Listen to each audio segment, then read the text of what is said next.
Shalom, salam sejahtera bagi kita semua.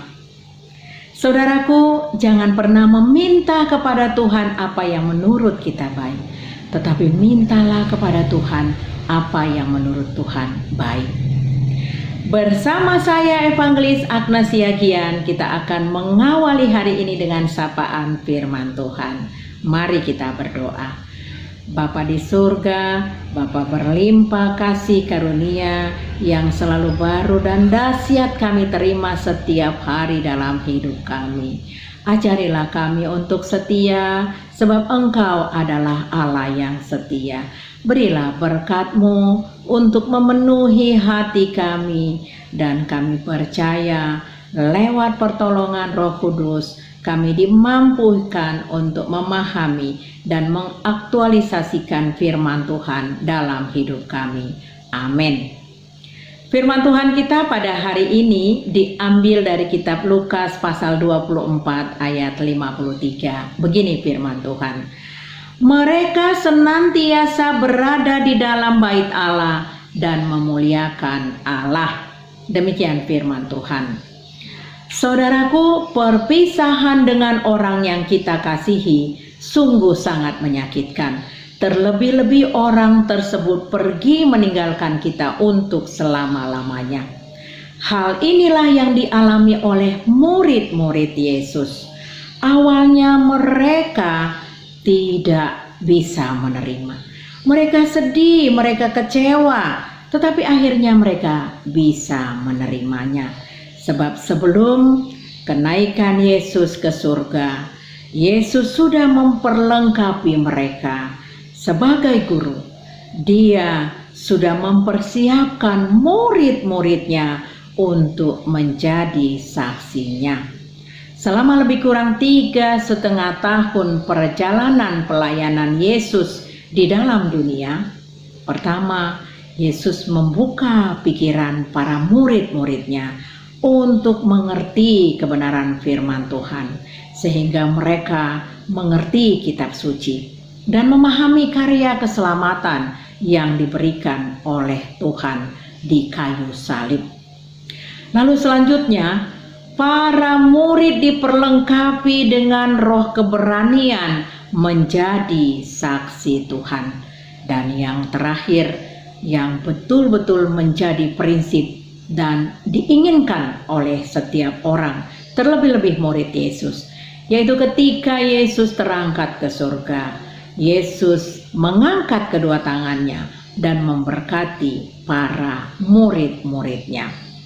Poin-poin inilah yang menjadikan murid-murid kembali bersemangat menjadi saksi Kristus. Saudaraku, para murid memperoleh tugas baru untuk memberitakan tentang Tuhan Yesus dan menawarkan pertobatan juga pengampunan dosa kepada semua orang. Saudaraku, tugas ini jugalah yang dilimpahkan kepada kita, bukan hanya kepada para hamba-hamba Tuhan, tetapi kepada semua orang-orang percaya yang sudah dikuduskan Tuhan, yang sudah menerima berkat hidup kekal lewat kematian Tuhan Yesus di kayu salib. Tuhan memanggil kita semua untuk menjadi saksi-saksinya. Sesuai dengan amanat agung Tuhan Yesus Kristus yang tertulis di Matius pasal 28 ayat 19 dan 20. Karena itu pergilah, jadikanlah semua bangsa muridku dan baptislah mereka dalam nama Bapa dan Anak dan Roh Kudus. Dan ajarlah mereka melakukan segala sesuatu yang telah kuperintahkan kepadamu. Dan aku menyertai kamu senantiasa sampai kepada akhir zaman.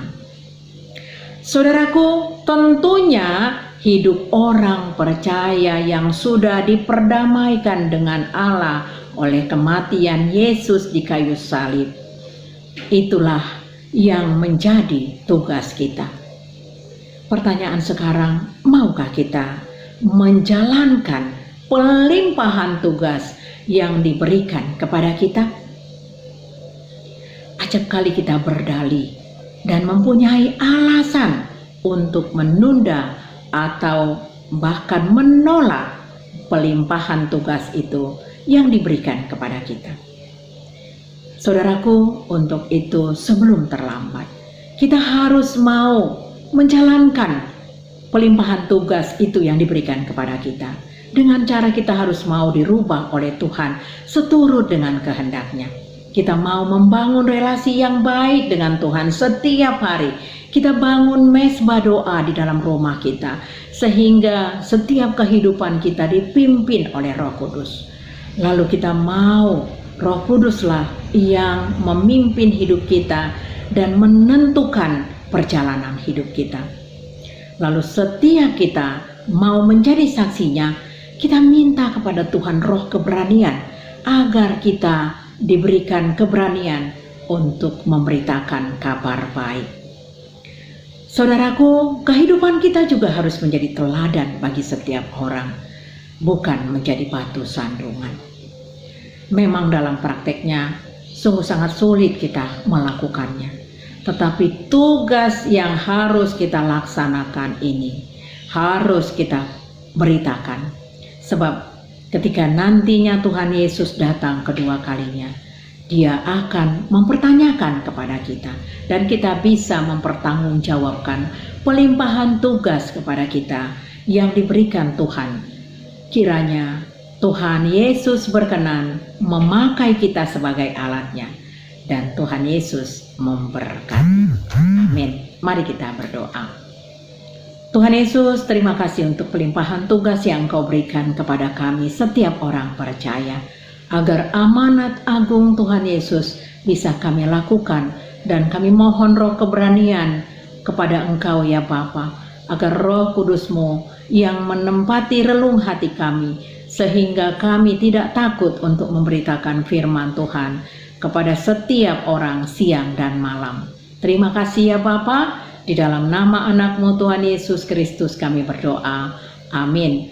Kasih karunia dari Tuhan Yesus Kristus, kasih dari Allah Bapa, dan persekutuan dari Roh Kudus menyertai kita hari ini sampai selama-lamanya.